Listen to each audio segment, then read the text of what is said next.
So this is the hands project. And what I like to call it or have it titled here is communication through hands.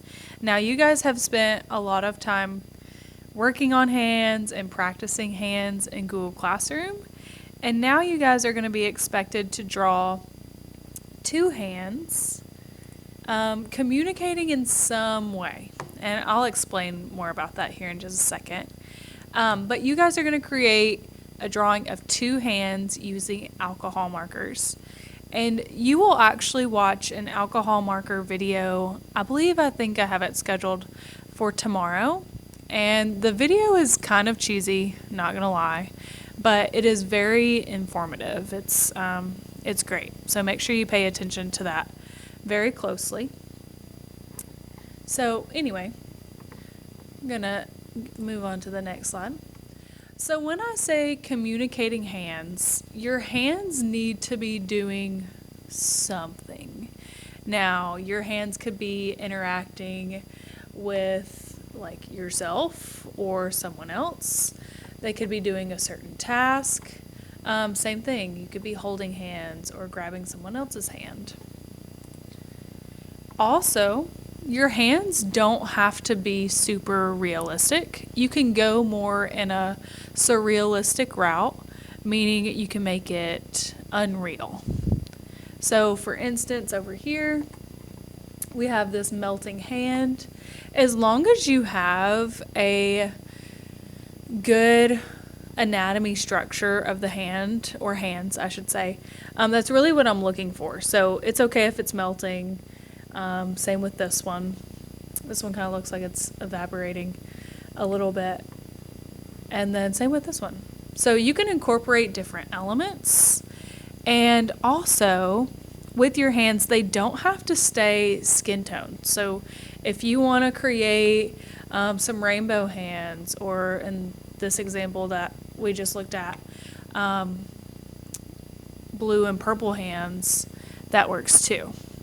However, you do have to make sure that you have value. So for this example over here, yes, this is a very like cool toned hand, meaning it's primarily kind of a magenta purpley color.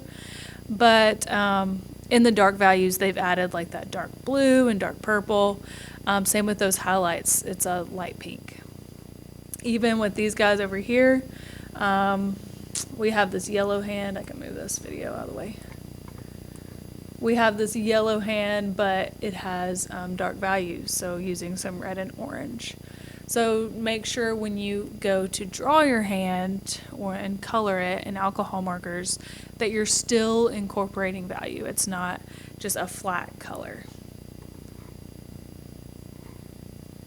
My mouse isn't wanting to work here. Let's see. There we go. Also, you are more than welcome to include the whole figure if you would like. So for instance, over here, this person included a figure, and that is totally fine. Just make sure that you make the hand or hands pretty much the main focus of the artwork. I love this example over here. This is Hannah's. And I love her example because, one, she is using skin tones, but I also want to point out she is using many other colors as well. So there's pinks and oranges and greens in here and blues. So make sure to check this one out in the slideshow that I'll attach here. But yeah, whenever you do skin tones, just know we typically have like cool tones or warm tones underneath. Also, something else that I like about hers is that she uses a white gel pen to incorporate highlights, which you guys will have accessible to you as well. Especially if you accidentally go too dark in an area, you could always go back and add some highlights with that. Here's another great example. This is Jenna's piece. A great example of using non-skin tones, but still having a great amount of value there. And then here are some more examples. Again, you're more than welcome to do a main or a figure as well, but making sure you keep the hands the main focus. Here's some more hands. I love that these are they're colored. However, I think that they could have done a little bit better with the values. However, there's some dark values over here, so it's very stylized. It's great. However, the hand proportions are looking pretty good. Same thing over here. And then I'll move this all the way. This one's taking the more surrealistic approach where their hands are fractured a lot. So that one looks really cool as well. And then some more examples.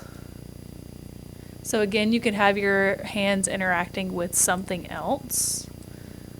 So this person's creating an art piece. This person's playing the piano. Okay, so I mentioned white gel pens just a second ago, but just know you have to start with alcohol markers. That is your starting point. However, you are more than welcome to add other mediums on top of it. So mediums such as paint markers and colored pencils, and then of course the white gel pens. Colored pencils and white gel pens go great and very smoothly on top of alcohol markers. Paint markers do great. It's just a completely different texture or look. Sometimes the paint markers can appear more glossier. Or I guess I should say finish. They have different finishes. Okay, so how to start. You have to create 3 different project sketches for this project. Make sure your hands are life size. And I know what you're thinking, why 3 different sketches? I want to see that you can come up with 3 different ideas. This is actually a state standard, so making sure that you can come up with more than one idea is genuinely the main reason. And you don't always choose your first. So make sure you draw 3, and again, make sure they're life-sized. And then after sketching, choose one of your ideas and get started on your final paper. I believe you guys will start this on the 22nd, so that following Monday, you should be getting to your final paper. And make sure you show your teacher, and they'll give you that Bristol paper. And then overall, the project is due, I believe it's going to be the end of the week for you guys, and that is August 29th. So you'll have a whole week to work on this. So really take your time. Again, this is one of those projects with the more time that you spend on it, the more beautiful the outcome.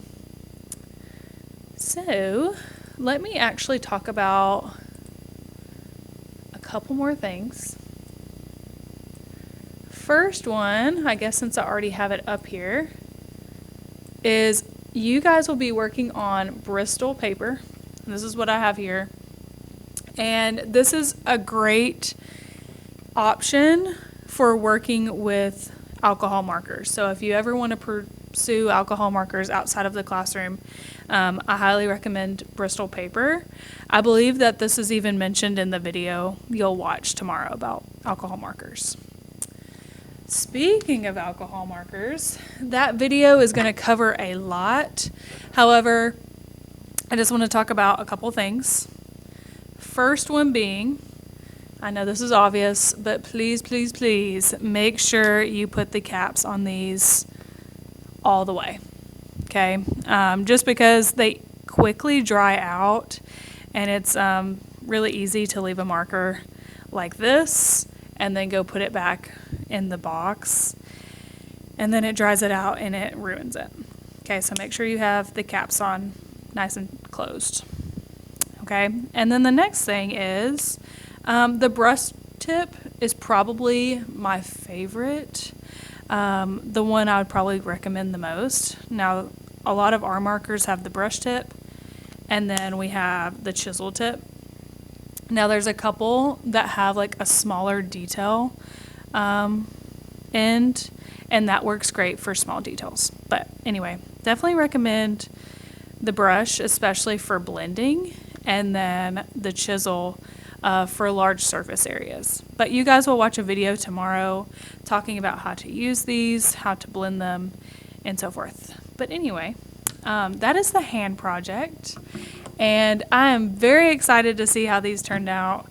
I always have great ones every year, and since I still have these examples, I'm going to go ahead and show them to you before I end the video. I need to put these in the PowerPoint, but I just haven't done it yet. So here's our first example. Everything's looking very cool toned on my end on the screen, but just know this is a lot warmer in person. But anyway, I just want you to look at the background here. Very good. Here's another one. Oh, it's kind of stuck. There we go. Holding flowers. Here's another example. Now this student did a couple of these because she is just very quick with drawing hands. So for this one, I didn't make her do a background, but for yours, make sure you do have a background. And speaking of this student, here's the other one she did. And you are more than welcome to do this as well. If you like this black background or this black paper, it's not showing up great on camera. It's much more vibrant in person. I wonder if I could fix that. I don't know. Still not looking too great on camera. But I have black paper in the back workroom. So if you want to work on your hands and glue that on black paper, you're more than welcome to. Here's another example. I love this. Little baby hand's cute. Here's another great example of an interesting background. Here's an example of a figure. And again, making sure that those hands are the primary focus. And all right, I'm going to end it there. Happy art making, guys.